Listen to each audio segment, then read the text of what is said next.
நமது ஆண்டவரும் உலக ரட்சகருமாகிய இயேசு கிறிஸ்துவின் ஈடு இணையற்ற திருப்பெயர்னாலே இந்த ஆழ்வேத ஆய்வின் அடுத்த அத்தியாயத்திற்கு வந்திருக்கிற உங்கள் யாவரையும் நாங்கள் குழுவினர் சார்பாக வாழ்த்தி வரவேற்கிறோம்.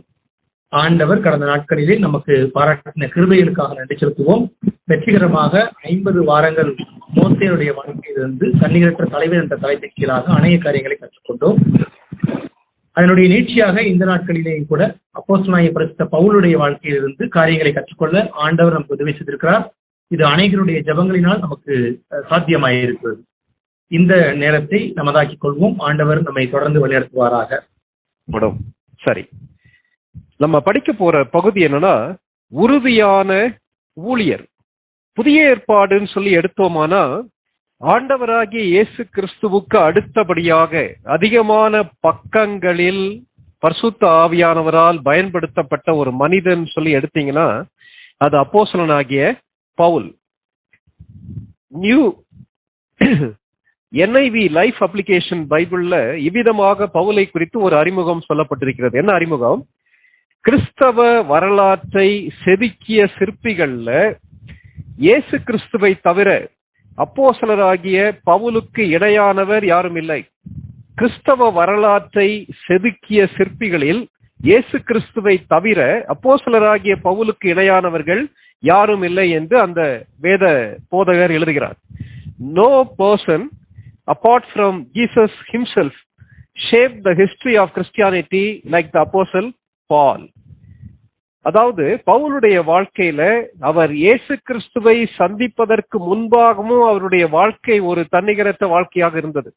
ஒருவேளை அவர் வாழ்க்கையில காணப்பட்ட அநேக காரியங்களை தேவன் எடுத்து எதிர்காலத்துல அநேகருக்கு ஆசீர்வாதமாக பயன்படுத்தினார். Transformed by God from a persecutor of Christians to a preacher of Christ. பாடுபடுத்தினவர், ஒருவேளை கிறிஸ்தவர்களை பாடுபடுத்தினவர் கிறிஸ்துவை பிரசங்கிக்க கூடிய ஒரு மனிதனாக மாறிவிட்டார். இது தேவனாலே நடந்தது. பவுலுடைய வாழ்க்கையை குறித்து நம்ம படிக்கலுமானா, அப்போஸ்தலர் 7வது அதிகாரம் 58ஆம் வசனம் முதல் அப்போஸ்தலர் 28வது அதிகாரம் 31ஆம் வசனம் வரைக்கும், கடைசி அத்தியாயம் வரைக்கும் அது தொடர்கிறது. அது மாத்திரமல்ல, புதிய ஏற்பாட்டுல பவுலுடைய 13 நிருபங்கள்ல பவுலுடைய வாழ்க்கையை குறித்து அதிகமாக படிக்கிறோம். பவுலுடைய வாழ்க்கையை அப்படியே மொத்தமாக எடுத்து பார்த்தோம்னா, பவுலுடைய வாழ்க்கையின் எந்த பகுதியையும் தேவன் வீணாக்கவில்லை. God didn't waste any part of Paul. என்னென்ன பகுதி? அவருடைய பேக்ரவுண்ட், அவருடைய ட்ரைனிங், அவருடைய சிட்டிசன்ஷிப், அவருடைய மைண்ட், ஈவன் his weaknesses. அதாவது பவுலுடைய பின்னணியம், பவுலுடைய பயிற்சி, பவுலுடைய குடியுரிமை, பவுலுடைய அறிவு அல்லது ஞானம் அல்லது மைண்ட், அது மட்டுமல்ல பவுலுடைய பலவீனங்களையும் தேவன் எடுத்து அநேகருக்கு, தலைமுறைகளுக்கு, சரித்திரத்திற்கு சவாலாக பயன்படுத்தி இருக்கிறார். ஒருவேளை ஒரு மனிதன் தேவனுடைய கரத்திலே தன்னுடைய வாழ்க்கையை கொடுக்கும் போது அந்த மனிதன் மூலமாக தேவன் எந்த அளவுக்கு மகத்துவமான காரியங்களை செய்ய முடியும் என்பதற்கு ஒரு உன்னதமான உதாரணம் இந்த அப்போஸ்தலனாகிய பவுல். இவருடைய வாழ்க்கையை குறித்து நம்ம அதிகமாக படிக்க போறோம். ஒருவேளை உங்களுக்கு இந்த ஜூம் இன்விடேஷன் வரும்போது அந்த பகுதியை வாசித்து கொண்டு வருவீர்களானால் உங்களுக்கு இன்னும் கொஞ்சம் எளிதாகவும் இருக்கும். சரி, இன்றைக்கு நம்ம படிக்க ஆரம்பிக்கக்கூடிய பகுதி சந்திக்கப்படாத சவுல். ஒரு பெரிய கோட்டை போடும் போது அந்த கோடு ஒரு புள்ளியிலே ஆரம்பிக்கிறது. பவுலுடைய வாழ்க்கையை நீங்க எடுத்தீங்கன்னா அப்போஸ்தலனாகிய பவுல் தான். அவர் மூலமாக சந்திக்கப்பட்ட மக்கள் அநேகர், அவர் மூலமாக எழுதப்பட்ட நிருபங்கள் அதிகம். ஆனால் பவுலுடைய வாழ்க்கையை இரண்டாக பிரிக்க முடியும். ஒன்று, இயேசு கிறிஸ்துவை சந்திப்பதற்கு முன்பாக இருந்த பவுல், இயேசு கிறிஸ்துவை சந்தித்த பின்பு உள்ள சவுல். சரி, சந்திக்கப்படாத சவுலுடைய வாழ்க்கையிலிருந்து ஒரு சில காரியங்களை நம்ம படிக்க ஆரம்பிக்கலாம். முதலாவது, அப்போஸ்தலர் நடபடிகள் 22வது அதிகாரம் 3ஆம் வசனம் வாசிங்க. அப்போஸ்தலர் 22:3. நான் யூதன், சிலிசியா நாட்டில் உள்ள தர்சு பட்டணத்திலே பிறந்து இந்த நகரத்திலே கமாலியலின் பாதத்தருகே வளர்ந்து முன்னோர்களுடைய வேத பிரமாணத்தின்படியே திட்டமாய் போதிக்கப்பட்டு இன்றைய தினம் நீங்கள் வாரும் தேவனை குறித்து வைராக்கியம் உள்ளவர்களாய் இருக்கிறது போல நானும் வைராக்கியம் உள்ளவனாய் இருந்தேன். இது யாருடைய சாட்சி? இது பவுலுடைய சாட்சி. பவுல் என்ன சொல்லுகிறார் தன்னை குறித்து?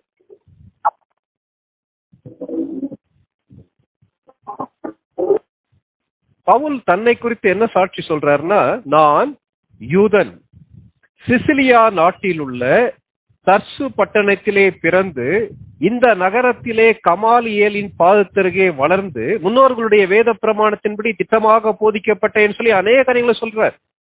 இது பவுல் தன்னை பற்றி கொடுக்கக்கூடிய ஒரு சாட்சி. அதுல முதல்ல எவ்விதமாக ஆரம்பிக்கிறார்னா, நான் யூதன். சந்திக்கப்படாத சவுலுடைய பின்னணியத்துல முதலாவது நம்ம பார்க்க போகக்கூடிய காரியம் பவுலுடைய பிறப்பு. நான் யூதன். அது மாத்திரமல்ல, பவுல் எந்த ஊரிலே பிறந்தார்னு சொல்லி சொல்றார். சிசிலியா நாட்டில் உள்ள தர்சு பட்டணத்திலே பிறந்தார். ஒருவேளை இந்த பவுல் அப்போஸ்தலன் காலத்தில் புதிய ஏற்பாடு பவுலுடைய பயணம் சொல்லி நம்முடைய தமிழ் வேதாகமத்துடைய பின்பக்கங்கள்ல மேப் இருக்கும். அந்த மேப்பை நீங்க எடுத்து பாத்தீங்கன்னா மத்திய தரைக்கடல்ல அதோடைய வலது பக்க மேல உள்ள மூலையில இருக்கக்கூடிய முக்கியமான ஒரு போர்ட் சிட்டி, அதாவது துறைமுக பட்டணம் எதுனா இந்த பவுல் பிறந்த பட்டணம், தர்சு பட்டணம். அங்கேதான் அவர் பிறந்தார். பவுல் தன்னுடைய பிறப்பை குறித்து ஏன் இவ்விதமாக சொல்லுகிறார்? ஒருவேளை அந்த பகுதி நீங்க அப்போஸ்தலர் 22 நீங்க படிச்சு பாத்தீங்கன்னா, அவர் எபிரேய மொழியிலே பேசுகிறார். யூதர்கள் அவருடைய பேச்சை கவனிக்க ஆரம்பிக்கிறார்கள். எந்த ஊரிலே பவுல் பிறந்தார் என்பது முக்கியமானதா? பவுல் எந்த மக்கள் கூட்டத்தின் மத்தியில பிறந்தார்? புறஜாதியாராக இல்லை, யூதனாக பிறந்தார் என்பதை குறித்து பெருமையாக பேசுகிறாரான்னு சொல்லி நம்ம யோசிக்கலாம். பொதுவா நம்ம மக்கள் மத்தியில ஊரை கேட்டாங்கன்னா ஒரு இன்டைரக்டா நிறைய காரியங்களை கேட்பாங்க. நான் நிறைய இடங்களுக்கு பிரசங்கத்துக்காக ஊழியத்துக்காக போகும்போது ஒரு சிலர் என்ன கேட்பாங்கன்னா, தம்பி நீங்க எந்த ஊருன்னு சொல்லி கேட்பாங்க. எந்த ஊர்னா என்ன மீன் பண்றீங்கன்னு சொல்லி கேட்பேன். உங்க நேட்டிவ் எதுன்னு சொல்லி கேட்பாங்க. நேட்டிவ்னா நீங்க என்ன சொல்ல வரீங்கன்னு சொல்லி கேட்பேன். நீங்கள் பிறந்த ஊர் எதுன்னு சொல்லி கேட்பாங்க. ஒருவேளை நான் சொல்லுவேன், நான் மதுராந்தகத்துல பிறந்தேன்னு. ஒரு சிலருடைய நோக்கம் என்னன்னா, அவர் எந்த ஊரை சேர்ந்தவர் என்ற அடிப்படையிலே அவர்களுடைய ஜாதியை கண்டுபிடிக்க வேண்டும் என்பதற்காக கேட்கக்கூடிய மாம்ச பிரகாரமான கிறிஸ்தவர்கள் உண்டு, விசுவாசிகள் உண்டு. சில இடத்துல மக்கள் தங்களுடைய ஜாதியை வெளிப்படுத்த வேண்டும் என்பதற்காக தங்களுடைய சொந்த ஊரை சொல்லக்கூடிய மக்கள்லாம் உண்டு. அதுலயும் சில துளைத்து நம்ம கேட்கக்கூடிய மக்கள் விட மாட்டாங்க. இப்ப பிருந்தா எந்த ஊருன்னு சொல்லி கேட்டா சிவகாசின்னு சொல்லி சொல்லுவா. சொன்ன உடனே அடுத்து கேட்பாங்க, சிவகாசி ப்ராப்பரா சிவகாசி அவுட்டரான்னு சொல்லி கேட்பாங்க. என்னடா இப்படிலாம் கேட்கறாங்கன்னு சொல்லி சொன்னா அவ சொல்லுவா, ஜாதியை கண்டுபிடிப்பதற்காக மக்கள் கேட்கக்கூடிய கேள்வி. பவுல் அவிதமாக சொன்னாரா? அவிதமாக சொல்லல. பவுலுடைய வாழ்க்கையில அவருடைய பகிர்ந்து கொள்ளுதல் எல்லாமே சுவிசேஷத்தின் நிமித்தமாக இருந்தது. ஏன் சொல்றாருன்னா, நான் யூதன் சொல்லி சொல்லும் போது அப்போஸ்தலர் 22வது அதிகாரத்துல நானும் நீங்களும் ஒரு விதத்திலே சமமானவர்கள், ஆனால் நான் இயேசு கிறிஸ்துவை சந்தித்தவன் என்பதை சொல்வதற்காக சொல்லுகிறார். சந்திக்கப்படாத சவுல் சொல்லி சொல்லும் போது சவுல் சொல்லக்கூடிய காரியம், நான் யூதன். அப்போ இந்த யூதர்கள் யார் என்பதை நாம் சரியாக புரிந்து கொள்ள வேண்டும். ஆதியாகமம் 12வது அதிகாரம் முதல் 2 வசனங்களை வாசிங்க. ஆதியாகமம் 12:1-2. கர்த்தர் ஆபிராமை நோக்கி, நீ உன் தேசத்தையும் உன் இனத்தையும் உன் தகப்பனுடைய வீட்டையும் விட்டு புறப்பட்டு நான் உனக்கு காண்பிக்கும் தேசத்துக்கு போ. நான் உன்னை பெரிய ஜாதியாக்கி உன்னை ஆசீர்வதித்து உன் பெயரை பெருமைப்படுத்துவேன். நீ ஆசீர்வாதமாய் இருப்பாய். இது ஆபிரகாமுக்கு தேவன் கொடுத்த அழைப்பு. அந்த ஆபிரகாமுடைய வாழ்க்கையை அப்படியே நீங்க படிச்சுட்டு வந்தீங்கன்னா, ஆபிரகாம் தேவனுக்கு கீழ்ப்படிந்தார், ஆபிரகாம் தேவனை விசுவாசித்தார், அது அவருக்கு நீதியாக எண்ணப்பட்டது. ஆபிரகாமுடைய சந்ததியில அடுத்து அப்படியே வராங்க. ஆபிரகாமுடைய சந்ததியாக இன்றைக்கு இருக்கக்கூடிய மக்கள் யாருன்னா யூதர்கள். அப்போ பவுல் சொல்லும் போது நான் ஆபிரகாமுடைய சந்ததியிலே வந்தேன்னு சொல்லி சொல்றார். சரி, ஆபிரகாம் ஈசாக்கை பெற்றெடுக்கிறார். அடுத்து ஈசாக்கு யாக்கோபை பெற்றெடுக்கிறார். யாக்கோபுக்கு மொத்தம் 12 மகன்கள். அந்த 12 மகன்கள் மூலமாக மொத்தமாக இஸ்ரவேல் தேசம் உருவாயிற்று. யாக்கோபுடைய இன்னொரு பெயர் என்னன்னா, ஆண்டவர் கொடுத்த பெயர் இஸ்ரவேல் என்ற பெயர். அப்போ யூதர்கள் ஆபிரகாமுடைய வழியிலே வந்தவர்கள். சரி, பவுல் சொல்லும் போது தான் யூதன் என்று சொல்லுகிறார். சரி, இன்னும் வசனங்களை வாசிக்கும் போது தெளிவாக புரியும். பிலிப்பியர் 3வது அதிகாரம் 4வது 5வது வசனங்களை வாசிங்க. பிலிப்பியர் 3, 4, 5. மாம்சத்தின் மேல் நம்பிக்கை வைக்க வேண்டுமானால் நானும் வைக்கலாம். வேறொருவன் மாம்சத்தின் மேல் நம்பிக்கையாய் இருக்க நினைத்தால் நான் அதிகமாய் அப்படி செய்யலாம். நான் 8ஆம் நாளில் விருத்த சேதனம் அடைந்தவன், இஸ்ரவேல் வம்சத்தான், பென்யமின் கோத்திரத்தான், எபிரேயரில் பிறந்த எபிரேயன், நியாய பிரமாணத்தின்படி பரிசேயன். இன்னும் விவரமா சொல்றார். எங்க போனாலும் பவுல் பேசும்போது தன்னுடைய யூத பின்னணியத்தை குறித்து பேசுகிறார். ஏன் பேசுறார்? இந்த பிலிப்பியர் 3வது அதிகாரத்திற்கு வாரன் வியாஸ்பி விதமாக தலைப்பு கொடுக்கிறார். என்ன தலைப்பு கொடுக்கிறார்னா, Paul gave his spiritual biography. பவுல் தன்னுடைய ஆவிக்குரிய சுய சரிதையை குறித்து பிலிப்பியர் 3வது அதிகாரத்தில் எழுதுகிறார் சொல்லி வாரன் வியாஸ்பி சொல்லுகிறார். அதை மூன்று பகுதியா பிரிக்கிறார். 3வது அதிகாரம் முதல் 11 வசனங்கள் த பாஸ்ட். பவுலுடைய கடந்த காலம். பவுல் தன்னுடைய கடந்த காலத்தை சொல்லும் போது தன்னை ஒரு அக்கௌண்டன்டா சொல்றார். ஒரு கணக்காளராக தன்னை அடையாளப்படுத்திக் கொள்கிறார்.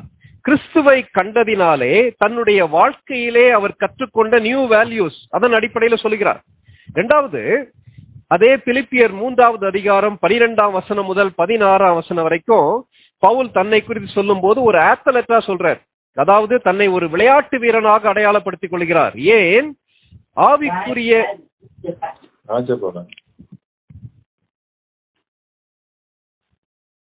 ஆவிக்குரிய ஓட்டத்திலே, தயவு செய்து உங்க எல்லாருடைய மைக்கை மியூட் பண்ணிருங்க. ஆவிக்குரிய ஓட்டத்திலே முன்னேறும் போது, ஆவிக்குரிய வல்லமையோடு அவர் முன்னேறி போகும்போது தன்னை ஒரு விளையாட்டு வீரனாக அடையாளப்படுத்துகிறார். கிறிஸ்தவ ஓட்டத்திலே முன்னேறுகிறார். 12ஆம் வசனத்திலிருந்து 16ஆம் வசனம் வரைக்கும். அதே பிலிப்பியர் 3வது அதிகாரம் 17ஆம் வசனத்திலிருந்து 21ஆம் வசனம் வரைக்கும் ஃபியூச்சரை பத்தி பேசுகிறார். தன்னுடைய எதிர்காலம். தி ஏலியன்னா அந்நியன். அதாவது என்னுடைய சிட்டிசன்ஷிப், என்னுடைய குடியுரிமை பரலோகத்தில் இருக்கிறது. நான் இயேசு கிறிஸ்துவுடைய வரவுக்காக காத்து கொண்டிருக்கிறேன் சொல்லி சொல்லுகிறார். அப்போ அந்த 11 வசனத்துல தன்னுடைய கடந்த காலத்தை குறித்து பவுல் சொல்லும் போது என்ன சொல்லுகிறார்னா, அந்த வசனத்தை மறுபடியும் அப்படியே கவனிங்களேன். பிலிப்பியர் 3வது அதிகாரம் 4வது 5ஆம் வசனத்துல தன்னுடைய பாஸ்ட் பயோகிராஃபி அப்படியே சொல்றார். நான் யார்? 8ஆம் நாளிலே விருத்த சேதனம் அடைந்தவன். ஒருவேளை புதிதாக வந்திருக்கக்கூடிய மக்கள் இதை புரிந்து கொள்ள வேண்டும். ஆபிரகாமுக்கு தேவன் கொடுத்த ஒரு கட்டளை என்னன்னா, நான் உங்களோடு பண்ணக்கூடிய உடன்படிக்கை உங்கள் சரீரத்திலே அடையாளமாக இருக்க வேண்டும். இதை வாசித்தா நமக்கு புரியும்.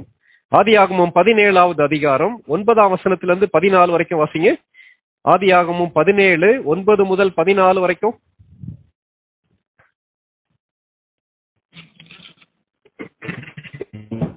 இன்னும் தேவன் ஆபிரகாமை நோக்கி, இப்பொழுது நீயும் உனக்கு பின் தலைமுறையாக வரும் உன் சந்ததியும் உன் உடன்படிக்கையை கைக்கொள்ளுங்கள், என் உடன்படிக்கையை கைக்கொள்ளுங்கள். எனக்கும் உங்களுக்கும் உனக்கு பின்வரும் உன் சந்ததிக்கும் நடுவே உண்டாகிறதும் நீங்கள் கைக்கொள்ள வேண்டியதுமான என் உடன்படிக்கை என்னவென்றால், உங்களுக்குள் பிறக்கும் சகல ஆண் பிள்ளைகளும் விருத்த சேதனம் பண்ணப்பட வேண்டும். உங்கள் நுனித்தோலின் மாம்சத்தை விருத்த சேதனம் பண்ண கடவீர்கள். அது எனக்கும் உங்களுக்கும் உள்ள உடன்படிக்கைக்கு அடையாளமாயிருக்கும். உங்களில் தலைமுறையாக பிறக்கும் ஆண் பிள்ளைகள் எல்லாம் 8ஆம் நாளிலே விருத்த சேதனம் பண்ணப்பட வேண்டும். வீட்டிலே பிறந்த பிள்ளையும் உன் வித்து அல்லாத அந்நியனிடத்தில் பணத்திற்கு கொள்ளப்பட்ட எந்த பிள்ளையும் அப்படியே விருத்த சேதனம் பண்ணப்பட வேண்டும். உன் வீட்டிலே பிறந்த பிள்ளையும் உன் பணத்திற்கு கொல்லப்பட்டவனும் விருத்த சேதனம் பண்ணப்பட வேண்டியது அவசியம். இப்படி என் உடன்படிக்கை உங்கள் மாம்சத்திலே நித்திய உடன்படிக்கையாக இருக்க கடவது.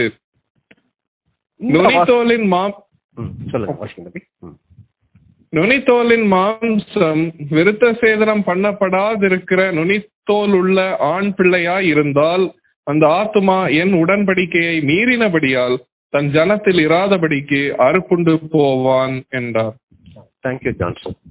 இந்த வசனங்களை படிக்கும் போது பவுல் என்ன சொல்லுகிறார்னா, ஒரு யூதன், ஆபிரகாமுடைய சந்ததியிலே வந்த ஒரு மனிதன் ஆண்டவருடைய கட்டளையின்படி 8வது நாள் சரீரப்பிரகாரமாக அடையாளமாக விருத்த சேதனம் செய்யப்பட வேண்டும். அந்த கட்டளைக்கு நான் என்ன செஞ்சிருக்கேன்? கீழ்ப்படிஞ்சிருக்கேன்.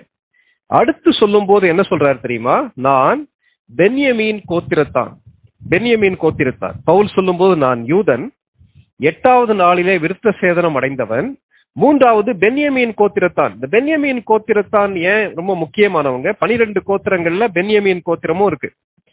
இந்த பென்யமீன் கோத்திரத்திலிருந்து தான் முதல் ராஜாவாக சவுல் முடிசூட்டப்படுகிறார்.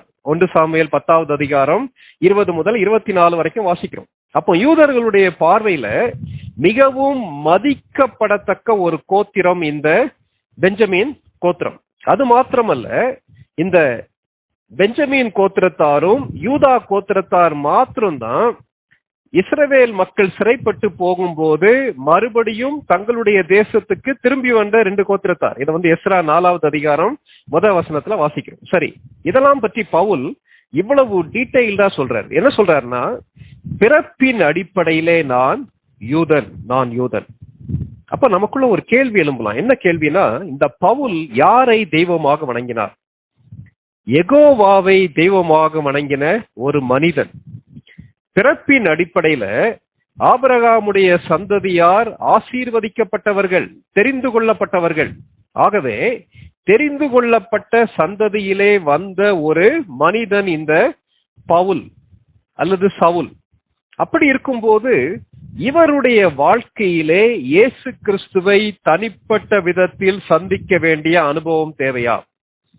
இன்னைக்கு அநேகருக்குரிய கேள்வி இது இல்லையா? ஒரு சில முகாம்கள்ல மாணவர்களை சந்தித்து, நீ இயேசு கிறிஸ்துவை உன்னுடைய சொந்த இரட்சகராக ஏற்றுக்கொண்டிருக்கிறாயான்னு கேட்டா அவங்க என்ன தெரியுமா சொல்லுவாங்க? அண்ணே, நான் பிறந்ததுல இருந்தே கிறிஸ்தவன், எங்க அப்பா பாஸ்டரா இருக்காங்க, அல்லது நான் குறிப்பிட்ட இந்த ஆவிக்குரிய சபைக்கு போறேன், நாங்கள் 4வது தலைமுறை கிறிஸ்தவர்கள். இவ்விதமாக தாங்கள் பிறந்ததிலிருந்தே கிறிஸ்தவர்கள் என்று சொல்லக்கூடிய மக்கள் இருக்காங்கல்ல. இது சாத்தியமா? பவுல் எங்கே சென்றாலும் சொல்லக்கூடிய காரியம் தன்னுடைய பழைய வாழ்க்கை எப்படிப்பட்டதாக இருந்தது. நான் இயேசு கிறிஸ்துவை சந்தித்தேன் என்பதை தெளிவாக சொல்லுகிறார். அப்போ பவுல் சொல்லக்கூடிய ஒரு காரியம், பிறப்பின் அடிப்படையில் ஒரு மனிதன் கிறிஸ்தவனாகவோ தேவனுடைய பிள்ளையாகவோ மாற முடியாது, வாழ முடியாது. என்னையா புது உபதேசத்தை சொல்றீங்கன்னு சொல்லி கேட்கலாம். புது உபதேசம் அல்ல, வேதம் கற்றுக் கொடுக்கக்கூடிய உபதேசம். சமீபத்துல ஒரு மாணவ தலைவர்களுக்கான ஒரு முகாம் நடந்தது. அதுல ஒரு காரியத்தை டீச் பண்றதுக்கு கர்த்தர் கிருபை செய்தார். ரட்சிப்பின் நிச்சயத்தை பற்றி பேசும்போது அங்க இருக்கக்கூடிய ஒரு தம்பி கிட்ட கேட்டேன், தம்பி நீ ரட்சிக்கப்பட்டிருக்கியான்னு சொல்லி கேட்டேன். அவனுக்கு வயது எத்தனை இருக்கும்? எப்படி 20 வயதுக்கு மேல இருக்கும். அவன் என்ன தெரியுமா சொன்னான்? அந்த மீட்டிங் முடிஞ்ச உடனே, அண்ணே நீ ரட்சிக்கப்பட்டிருக்கிறியா, நீ தேவனுடைய பிள்ளையான்றத முதலா என்கிட்ட கேட்ட ஆள் நீங்க தான் சொல்லி சொன்னான். ரொம்ப சந்தோஷப்படுறேன். சரி, இதை குறித்து இன்னும் கொஞ்சம் விவரமா நம்ம படிக்கலாம். பிறப்பின் அடிப்படையில் நாம் தேவனுடைய பிள்ளையாக மாற முடியுமா? யூதர்கள் பிறப்பின் அடிப்படையில் கடவுளுடைய பிள்ளையா சொல்லி நம்ம யோசிக்கலாம். தயவு செய்து யோவான் எழுதிய நற்செய்தி நூல் 8வது அதிகாரத்துக்கு நம்முடைய வேத புத்தகத்தை திருப்பி வைத்துக் கொள்ளலாம். யோவான் 8வது அதிகாரத்துல டீடைல்டா படிக்க போறோம். யோவான் 8வது அதிகாரத்துல என்ன நடக்குதுன்னா, இயேசு கிறிஸ்து தன்னை குறித்து யூதர்களோடு பேசுகிறார். இந்த யூதர்கள் என்ன தெரியுமா நினைச்சாங்க? உலகத்திலேயே ஆசீர்வதிக்கப்பட்டவர்கள், கடவுளுடைய பிள்ளைகள் நாங்க மட்டும்தான். உலகத்துல இருக்கக்கூடிய மற்ற எல்லாருமே நான் ஜூஸ் புறஜாதியார்னு சொல்லி சொல்றாங்கல்ல, அவங்க எல்லாருமே பேகன்ஸ், அவங்க எல்லாருமே கடவுள் அற்றவர்கள், அவர்கள் நரகத்துக்கென்று நியமிக்கப்பட்டவர்கள் சொல்லி நம்புனாங்க. இன்னும் நீங்க வரலாற்று நீங்க படிச்சு பாத்தீங்கன்னா, அந்த எருசலேம் தேவாலயத்திலே யூதர்கள் மட்டும் போய் கடவுளை ஆராதிக்க முடியும்.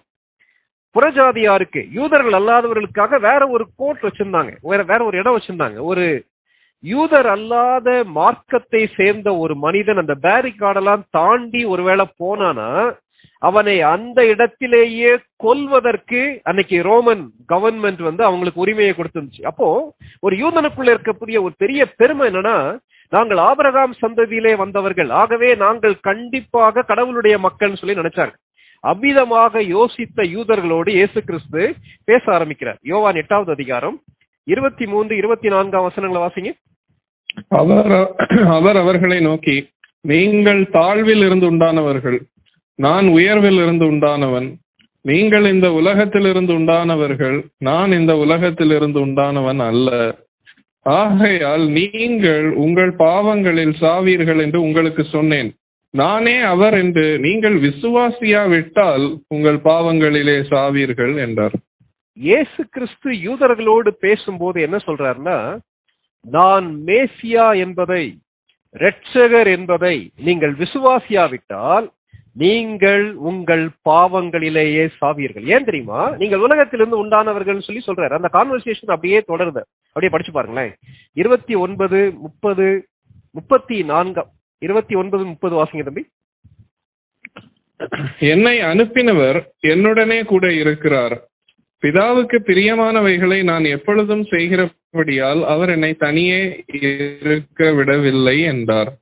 இவைகளை அவர் சொல்லுகையில் அநேகர் அவரிடத்தில் விசுவாசம் வைத்தார்கள்.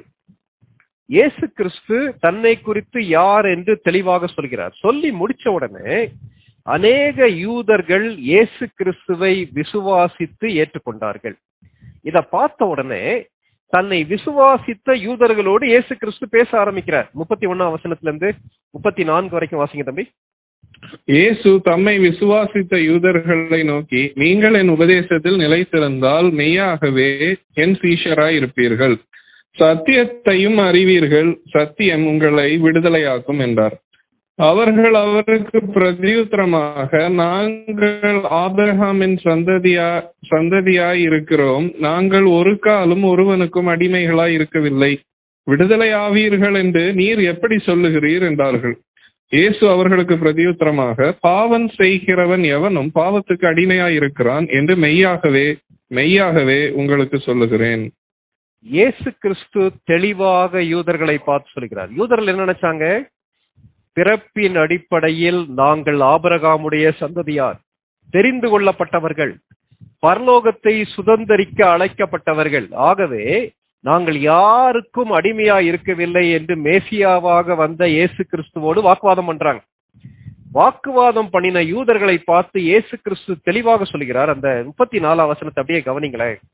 பாவம் செய்கிற எவனும் பாவத்திற்கு அடிமையா இருக்கிறான் என்று மெய்யாகவே உங்களுக்கு சொல்லுகிறேன். அழுத்தம் திருத்தமாக ஆண்டவர் சொல்கிறார். பிறப்பின் அடிப்படையில் நீங்க யூதர்களா இருக்கலாம், ஆனாலும் நீங்கள் யார் என்றால் பாவிகள். பாவத்தை செய்யக்கூடிய மனிதன் அந்த அடிமைத்தனத்திலே இருக்கிறான். ஆகவே அந்த அடிமைத்தனத்திலிருந்து நீங்கள் வெளியே விடுதலை பெற முடியாது. கேட்டிருக்க அருமையான சகோதர சகோதரிகளே, ஒருவேளை கிறிஸ்தவ குடும்பத்திலே பிறந்திருந்தாலும், கிறிஸ்தவ பாரம்பரியத்திலே வளர்க்கப்பட்டாலும் நாம் பாவிகள். அது மாத்திரமல்ல, நாம் விரும்பி செய்யக்கூடிய காரியங்களுக்கு நாம் அடிமைகள். எத்தனை முறை நம்முடைய வாழ்க்கையில முயற்சி செஞ்சு பார்க்கிறோம் இல்லையா? இதை விட்டுவிட வேண்டும், இதை மேற்கொள்ள வேண்டும் என்று முயற்சி செய்யக்கூடிய அநேக காரியங்கள் நம்மை மேற்கொண்டு விடுகிறது இல்லையா? கொஞ்சம் யோசித்து பார்க்கலாம். நான் கிறிஸ்தவ குடும்பத்துல தான் பிறந்திருக்கேன், கிறிஸ்தவ பாரம்பரியத்துல தான் வளர்க்கப்பட்டிருக்கேன். 8வது நாளிலே விருத்த சேதனம் பண்ணப்பட்டவன்.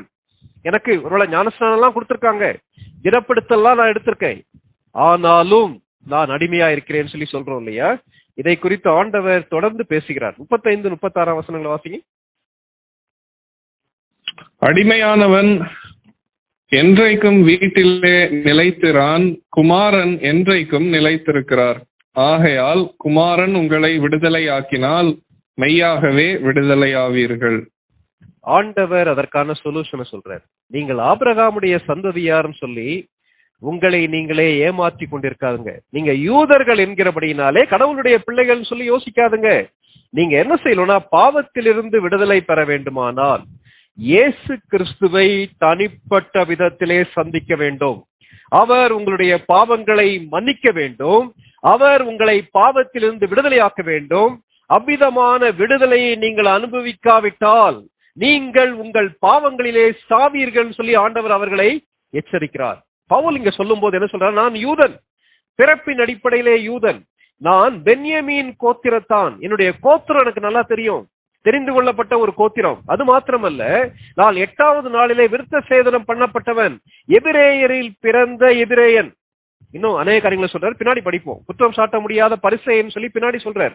இன்றைக்கு உங்களுடைய வாழ்க்கையில நான் கிறிஸ்தவனாக பிறந்திருக்கிறேன் அல்லது பக்தி உள்ள குடும்பத்துல பிறந்திருக்கிறேன், அதனால தேவனுடைய பிள்ளை என்று உங்களை நீங்களே ஏமாற்றி கொண்டிருக்கிறீங்களா? அருமையான சகோதர சகோதரிகளே, நம்ம கவனமா இருப்போம். கிறிஸ்தவ குடும்பத்துல பிறக்கக்கூடிய இவர்களுக்கு இருக்கக்கூடிய ஒரு பெரிய பிரச்சனை என்னன்னா, தாங்கள் ரட்சிக்கப்பட்டவர்களா, இயேசு கிறிஸ்துவை தனிப்பட்ட விதத்தில் சந்தித்த அனுபவம் உண்டா இல்லையா என்ற தெளிவு கிடையாது. அவ்விதமாக இல்லாமல் இருக்குமானால், ஆண்டவரே, இந்த சவுலுடைய வாழ்க்கையை குறித்து படிக்கிற நாட்கள்ல சவுலை தனிப்பட்ட விதத்திலே சந்தித்து உம்முடைய ராஜ்யத்துக்கு என்று அவரை வல்லமையுள்ள உறுதியுள்ள ஊழியராக மாற்றின அதே தேவன் என்னுடைய வாழ்க்கையையும் சந்தித்து உமக்கு நேராக திருப்பி உம்முடைய உன்னதமான திட்டங்களை நிறைவேற்றும் சொல்லி நம்மை அர்ப்பணிப்பதற்கு நம்ம அழைக்கப்பட்டிருக்கோம். ஆண்டவர் இந்த யூதர்களோடு தொடர்ந்து பேச ஆரம்பிக்கிறார். ஆனால் அந்த யூதர்களுக்கு இயேசு கிறிஸ்துவை ஏற்றுக்கொள்ள மனதில்லை. என்ன பேசுறாங்க பாருங்களேன். 39ஆம் வசனத்திலிருந்து 41 வரைக்கும் வாசிங்க. அதற்கு அவர்கள், ஆபிரகாமே எங்கள் பிதா என்றார்கள். இயேசு அவர்களை நோக்கி, நீங்கள் ஆபிரகாமின் பிள்ளைகளாய் இருந்தால் ஆபிரகாமின் கிரியைகளை செய்வீர்களே. தேவனிடத்தில் கேட்டிருக்கிற சத்தியத்தை உங்களுக்கு சொன்ன மனுஷனாகிய என்னை கொல்ல தேடுகிறீர்கள். ஆபிரகாம் இப்படி செய்யவில்லையே, நீங்கள் உங்கள் பிதாவின் கிரியைகளை செய்கிறீர்கள் என்றார். அதற்கு அவர்கள், நாங்கள் வேசித்தனத்தினால் பிறந்தவர்கள் அல்ல, ஒரே பிதா எங்களுக்கு உண்டு, அவர் தேவன் என்றார்கள். பிதாவை அங்கீகரித்த இவர்கள் குமாரனை அங்கீகரிக்கவில்லை. அவங்க என்ன தெரியுமா சொல்றாங்க? ஒரு லெவலுக்கு மேல இயேசு கிறிஸ்துடைய பிறப்பை குறித்தே குறை சொல்றாங்க. நாங்கள் வேசித்தனத்தினால் பிறந்தவர்கள் அல்லன்னு சொல்லி சொல்றாங்க. சொன்ன உடனே ஆண்டவர் தெளிவாக ஒரு கன்க்ளூஷன் கொடுக்கிறார். 43, 44 வசனங்களை மட்டும் வாசிங்க தம்பி. என் வசனத்தை நீங்கள் ஏன் அறியாமல் இருக்கிறீர்கள்? என் உபதேசத்தை கேட்க மனதில்லாதிருக்கிறதினால் அல்லவா? நீங்கள் உங்கள் பிதாவாகிய பிசாசானவனால் உண்டானவர்கள், உங்கள் பிதாவினுடைய இச்சைகளின்படி செய்ய மனதாயிருக்கிறீர்கள்.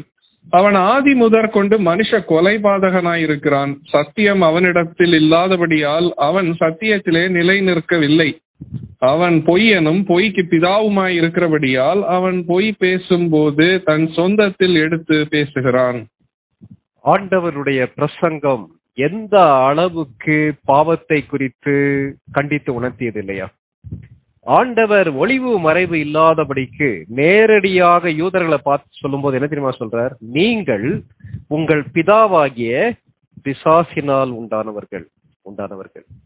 அருமையான தேவனுடைய மக்களே, இன்னைக்கு அநேக நேரத்துல இயேசு கிறிஸ்துவை அறியாத மக்கள் நம்ம இடத்துல கேட்கக்கூடிய கேள்வி இல்லையா, அவங்க கிறிஸ்தவங்க தானே, ஏன் இப்படி பண்றாங்க? அவங்க சர்ச்சுக்கெல்லாம் போறாங்க, அநேக காரியங்களை செய்யறாங்க, ஆனா ஏன் அவங்களுடைய வாழ்க்கை எங்களை விட தரம் தாழ்ந்த வாழ்க்கையாக இருக்கிறது? அருமையான தேவனுடைய மக்களே, பிறப்பின் அடிப்படையில யாருமே தேவனுடைய பிள்ளை கிடையாது. நான் யூதன் சொல்லி சொல்லும் போது பவுல் தன்னுடைய பழைய வாழ்க்கையை குறித்து பேசுகிறார். மாம்சத்தின்படி நான் பெருமை பாராட்டக்கூடிய ஒரு காரியம். மாம்சத்தின்படி சொல்லும் போது, ஒருவேளை உலக பிரகாரமாக நான் சொல்லும் போது யூதன் சொல்லி சொல்லலாம், ஆனா கடவுளுடைய பார்வையிலே அது அங்கீகரிக்கப்படாது. இன்னும் ஒரு பகுதியை நம்ம படிச்சோம்னா நமக்கு அது கண்டிப்பாக புரியும்னு சொல்லி நான் யோசிக்கிறேன். அது யோவான் எழுதிய நற்செய்தி நூல் 3வது அதிகாரத்துக்கு நம்ம திருப்பி வைத்துக் கொள்ளலாம். யோவான் 3வது அதிகாரம் முதல் 6 வசனங்களை வாசிங்க. யூதருக்குள்ளே அதிகாரியான நிக்கோதேமு எனப்பட்ட பரிசேயன் ஒருவன் இருந்தான். அவன் ராக்காலத்திலே இயேசுவினிடத்தில் வந்து, ரபி, நீர் தேவனிடத்திலிருந்து வந்த போதகர் என்று அறிந்திருக்கிறோம். ஏனெனில் ஒருவனும் தன்னுடனே தேவன் இராவிட்டால் நீர் செய்கிற இப்படிப்பட்ட அற்புதங்களை செய்ய மாட்டான் என்றான். இயேசு அவனுக்கு பிரதியுத்தரமாக, ஒருவன் மறுபடியும் பிறவாவிட்டால் தேவனுடைய ராஜ்யத்தை காண மாட்டான் என்று மெய்யாகவே மெய்யாகவே உனக்கு சொல்லுகிறேன் என்றார். அதற்கு நிக்கோதேமு, ஒரு மனுஷன் முதிர் வயதாய் இருக்கையில் எப்படி பிறப்பான்? அவன் தன் தாயின் கற்பத்தில் 2ஆம் தரம் பிரவேசித்து பிறக்க கூடுமோ என்றான். இயேசு பிரதியுத்தரமாக, ஒருவன் ஜலத்தினாலும் ஆவியினாலும் பிறவாவிட்டால் தேவனுடைய ராஜ்யத்தில் பிரவேசிக்க மாட்டான் என்று மெய்யாகவே மெய்யாகவே உனக்கு சொல்லுகிறேன். மாம்சத்தினால் பிறப்பது மாம்சமாயிருக்கும், ஆவியினால் பிறப்பது ஆவியாயிருக்கும். ஓகே, இந்த வசனங்கள்ல இயேசு கிறிஸ்து தனிப்பட்ட விதத்துல ஒரு யூதனோடு பேசுகிறார். இதை பத்தி நம்ம இன்னும் விவரமா படிப்போம். இவர் யார்? நிக்கோதேமு ஒரு யூதன், ஒரு பரிசேயன். நிக்கோதேமு ஆண்டவரை பார்த்து அப்படியே புகழ்றார். ஆண்டவரே, நீர் பரலோகத்திலிருந்து வந்தவர், கர்த்தர் உங்க கூட இருக்கிறார், அப்படி இல்லாம இப்படி அற்புதங்கள் எல்லாம் செய்ய மாட்டீர்னு சொல்லி அவரை புகழ்ந்து பேசுகிறார். பேசி முடிச்ச உடனே, அப்பா நிக்கோதேமு உன்னுடைய புகழ்ச்சி எனக்கு தேவைன்னு சொல்லி ஆண்டவர் சொல்ல என்ன தெரியுமா சொல்றாரு?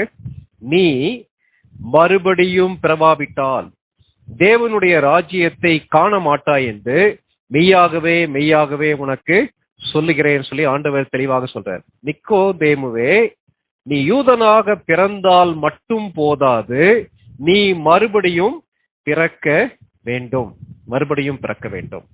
அப்போ முதலாவது நாம் இந்த உலகத்துல பிறக்கும் போது பாவிகளாகவே பிறக்கிறோம். இந்த மாம்சத்தின் பிறப்பை பற்றி நீங்க படிக்கலுமானா நேரம் இருக்கும்போது கலாத்தியர் 5வது அதிகாரத்தை படிச்சு பாருங்க. மாம்சத்தின் கிரியைகள் வெளியரங்கமாயிருக்கின்றன. நாம் ஏன் பாவம் செய்கிறோம்? பாவியாக பிறக்கிறபடியினாலே பாவம் செய்கிறோம். பாவம் செய்வதாலே பாவி அல்ல, பாவியாக பிறக்கிறபடினாலே நாம் பாவம் செய்கிறோம். அநேக நேரங்கள் என்ன தப்பா நினைச்சுக்கிறோம்? இவங்கெல்லாம் நிறைய பாவம் செய்யறாங்க, நான் குறையா பாவம் செய்யறேன், ஆனா அவர்களை விட நான் நல்லவள் சொல்லி என்ன மெஷரிங் ராடு தப்பா வச்சிடறோம். இந்த இடத்துல ஆண்டவர் சொல்லுகிறார், நிக்கோதேமுவே நீ மறுபடியும் பிறக்க வேண்டும். சொன்ன உடனே நிக்கோதேமுக்கு அது புரியல. இது எப்படி நடக்கும் ஆண்டவரேன்னு சொல்லி கேட்டவுடனே அவர் சொல்றார், மறுபடி அடுத்து ஒரு வார்த்தையை பயன்படுத்துகிறார். ஒருவன் ஜலத்தினாலும் ஆவியினாலும் பிறவாவிட்டால் தேவனுடைய ராஜ்யத்தில் பிரவேசிக்க மாட்டான் என்று மெய்யாகவே மெய்யாகவே உனக்கு சொல்லுகிறேன். நிக்கோதேமு கேட்கிறார், 2வது தடவை எங்க தாயுடைய வயிற்றுல போய் மறுபிறவி எடுத்து வர முடியுமான்னு கேட்கிறார். அப்படி இல்லப்பா, நீ ஜலத்தினாலே பிறக்க வேண்டும், ஆவியினாலே பிறக்க வேண்டும். இந்த ஜலத்தினாலே பிறக்க வேண்டும் சொன்ன உடனே நம்ம என்ன யோசிச்சிடுறோம்? ஞான ஸ்நானம் எடுக்க வேண்டும். ஞான ஸ்நானம் எடுத்தால் பரலோகத்துக்கு போயிடுவாங்க. பைபிள் அப்படி சொல்லல. இந்த பகுதி ஞான ஸ்நானத்தை குறித்து சொல்ல, எவ்விதமாக நீங்க சொல்றீங்கன்னு சொல்லி கேட்கலாம். இந்த பகுதியை நீங்க முழுசும் படிச்சு பாத்தீங்கன்னா 2 விதமான பிறப்பை குறித்து இயேசு கிறிஸ்து பேசுகிறார். முதலாவது, இந்த உலகத்துல பிறக்கக்கூடிய பிறப்பு, மாம்சத்தின் அடிப்படையில பிறக்கக்கூடிய பிறப்பு. அதுக்கு நிறைய வார்த்தைகளை பயன்படுத்துறார். அதுல ஒரு வார்த்தை என்னன்னா, ஜலத்தினாலும் பிறக்கக்கூடியது. அப்படி பாவத்திலே வாழக்கூடிய ஒரு மனிதன் பரிசுத்த ஆவியானவரால் உணர்த்தப்பட்டு தன்னுடைய பாவங்களை இயேசு கிறிஸ்துவினிடத்திலே அறிக்கையிட்டு மனம் திரும்பி இயேசு கிறிஸ்துவை சொந்த இரட்சகராக ஏற்றுக்கொள்ளும் போது அவன் மறுபடியும் பிறக்கிறான். அது மறுபிறப்பு. அபிதமாக மறுபடியும் நீ பிறவாவிட்டால் நிக்கோதேமு நீ பரலோகத்துக்குள்ள போக முடியாதுன்னு சொல்லி சொல்றார். பவுல் சொல்லும் போது, பிறப்பின் அடிப்படையில் நான் யூதன், ஆனால் நான் இயேசு கிறிஸ்துவை சந்திக்கவில்லை சொல்லி சொல்றார். அருமையான தேவனுடைய மக்களே, ஒருவேளை இன்றைக்கு இந்த ஐக்கியத்துல பங்கு பெறக்கூடிய மக்கள்ல யாராவது இன்னும் தனிப்பட்ட விதத்துல இயேசு கிறிஸ்துவை சந்தித்த அனுபவம் இல்லாம இருக்குதா? அல்லது நான் கிறிஸ்தவனாக பிறந்தேன், ஒழுங்கா சர்ச்சுக்கு போறேன், ஞானஸ்நானம் எடுத்திருக்கேன், அநேக காரியங்களை செய்யறேன், அதனால நல்லவன் சொல்லி நம்மை நாமே ஏமாற்றி கொண்டிருக்கிறோமா? கொஞ்சம் யோசித்து பார்க்கலாம். பவுல் இதை குறித்து இன்னும் விளக்கமா ரோமர்ல எழுதுகிறார். பவுல் ரோமர் 2வது அதிகாரம்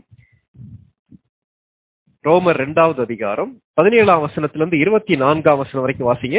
ரோமர் 2:17 24 வரைக்கும் கொஞ்சம் அப்படியே கவனிக்கலாம். நம்ம கையில வேதாகமம் இருக்குமானா அதையும் தொடர்ந்து படிச்சுட்டே வரலாம். ரோமர் 2:17 முதல் 24 வரை.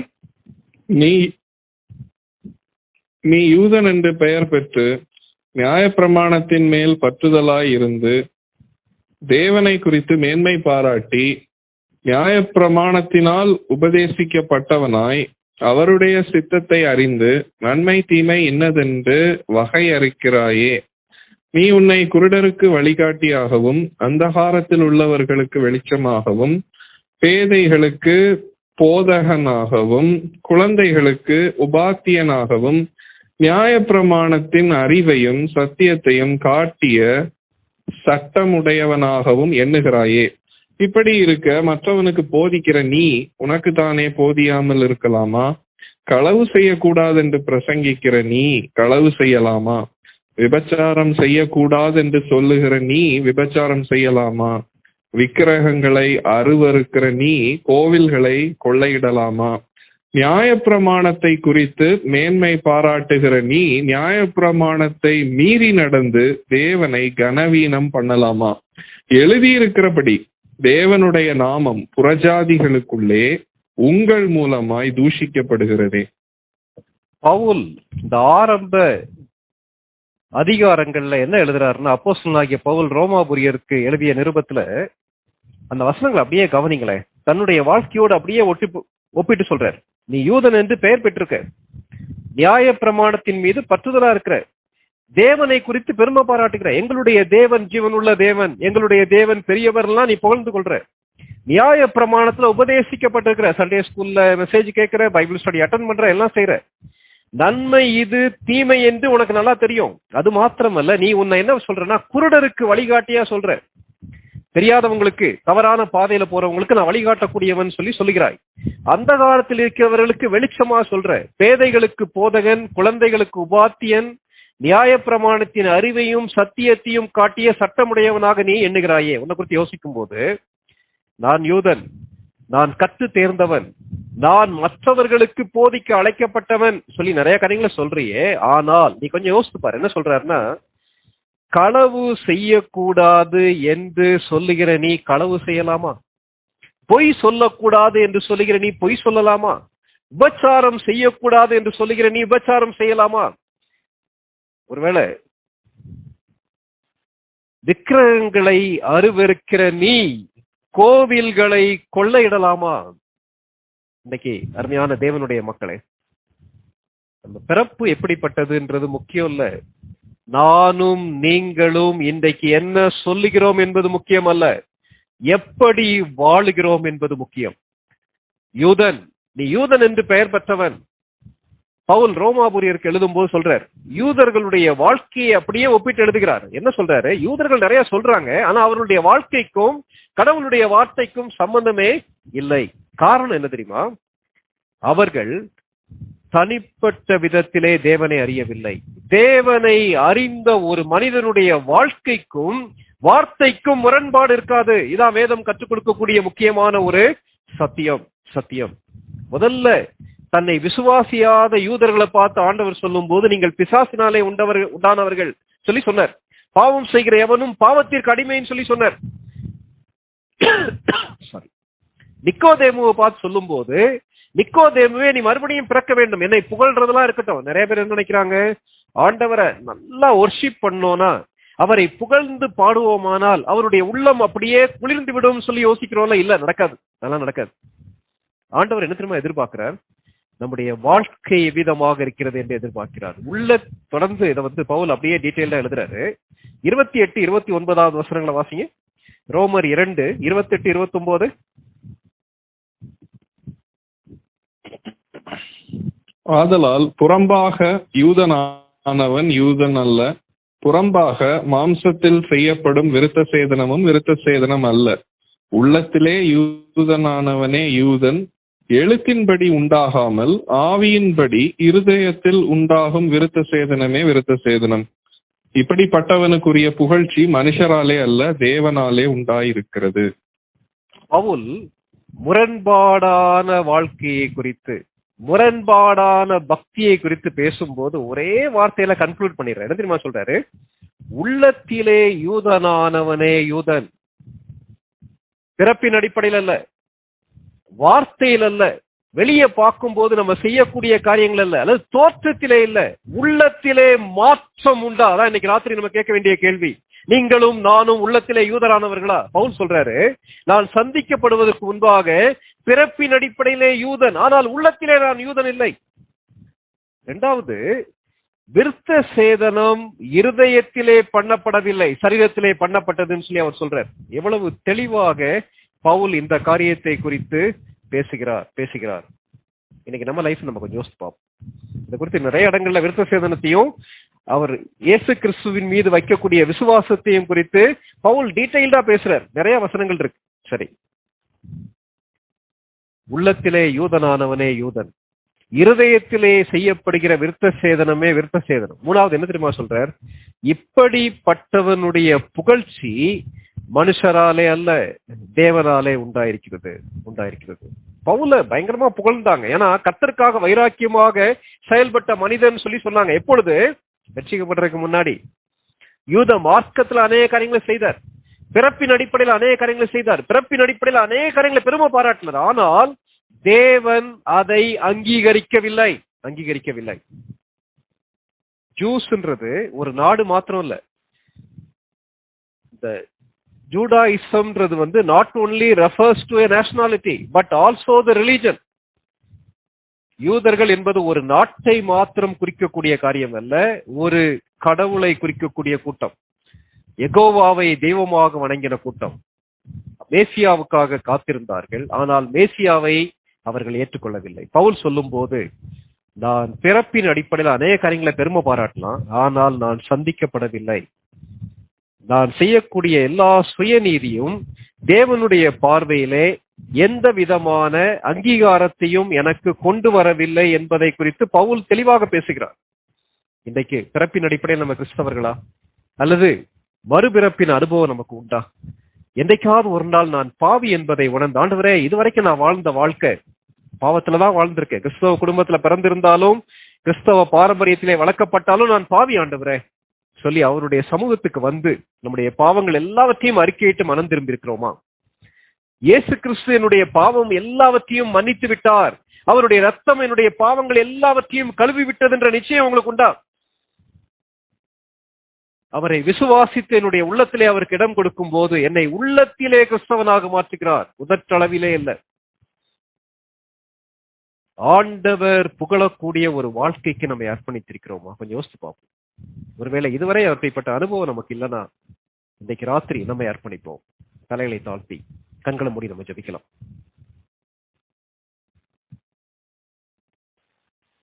அமைதியாக பரிசுத்த ஆவியானவர் நம்மோடு என்ன பேசுகிறார் என்பதை கொஞ்சம் கவனிக்கலாமா?